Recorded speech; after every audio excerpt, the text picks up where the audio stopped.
بسم اللہ الرحمن الرحیم۔ حضرت بو علی شاہ قلندر اور ایک عورت کا واقعہ۔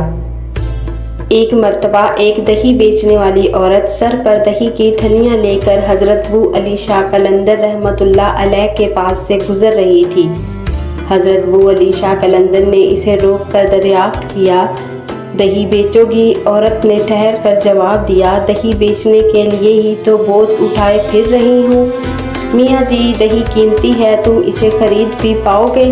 حضرت بو علی شاہ رحمۃ اللہ علیہ نے اس سے پوچھا، کیا قیمت ہے؟ عورت نے مسکرا کر کہا، سونے کا ایک سکہ۔ حضرت بو علی شاہ قلندر رحمۃ اللہ علیہ نے جیب سے ایک سکہ نکال کر عورت کی طرف اچھال دیا اور بے نیازی سے کہا، جاؤ، یہ سکہ بھی تمہارا اور دہی بھی تمہارا، فقیر کو کچھ نہیں چاہیے۔ عورت نے انہیں حیرت اور تعجب کی نظروں سے دیکھا، سکہ اس کے ہاتھوں میں تھا اور وہ چلی گئی۔ جاتے ہوئے وہ عورت ان کی طرف مڑ مڑ کر دیکھ رہی تھی اور اس کے بعد وہ چلی گئی۔ وہ عورت 4 روز بعد پھرتی ہوئی جھجکتے پہنچی۔ حضرت بو علی شاہ قلندر رحمۃ اللہ علیہ نے اسے دوبارہ ایک سکہ دے دیا اور پھر اس سے وہی کلام کیا کہ فقیر کو کسی چیز کی ضرورت نہیں۔ اس کے بعد اس عورت کا یہ معمول ہو گیا کہ وہ آتی اور سکہ لے کر واپس چلی جاتی۔ ایک دن وہ عورت گھر پہنچ کر اپنے شوہر سے ان کی تعریف کرتی جا رہی تھی۔ وہ عورت بے اولاد بھی تھی تو ایک دن ان کی تعریفیں کر رہی تھی۔ اس کے شوہر نے کہا، تو اتنی میاں جی کی تعریف کرتی ہے اور سکہ بھی لے کر آتی ہے، تو ان سے ایک بیٹا بھی مانگ لے، وہ اللہ کے بہت ہی نیک بندے معلوم ہوتے ہیں۔ کیوں نہ تو ان سے ایک بیٹا بھی مانگ لے، اگر انہوں نے دعا کر دی تو یقیناً جو بے اولاد ہیں صاحب اولاد ہو جائیں گے۔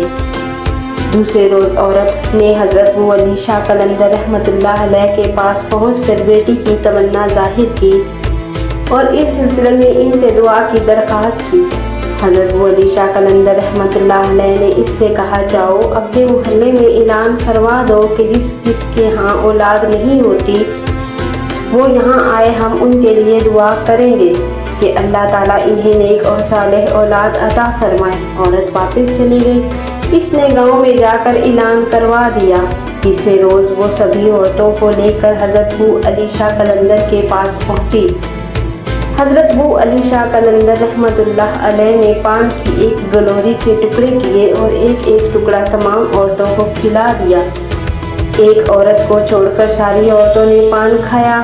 مقررہ وقت گزرنے کے بعد سب کی مرادیں پوری ہو گئی، مگر جس عورت نے پان کا ٹکڑا نہیں کھایا تھا وہ بدستور بے اولاد ہی رہ گئی۔ اولاد حاصل کرنے والی عورتوں نے عقیدت کے طور پر دہی کی ایک ایک ٹھلیاں حضرت بو علی شاہ قلندر رحمۃ اللہ علیہ کی خدمت میں حاضر کی۔ حضرت بو علی شاہ قلندر نے ان کے نذرانے کو قبول کر لیا۔ ان عورتوں میں وہ عورت بھی شامل تھی جس نے پان کا ٹکڑا نہیں کھایا تھا اور جو اولاد سے محروم تھی۔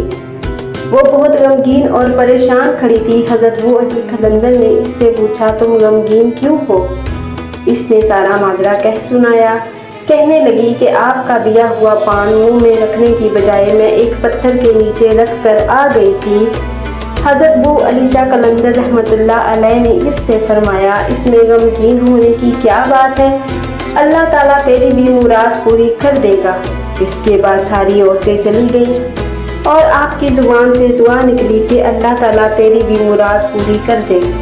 اس کی برکت سے اللہ تعالیٰ نے اس عورت کو جو اولاد سے محروم رہ گئی تھی اسے بھی اولاد عطا فرما دی۔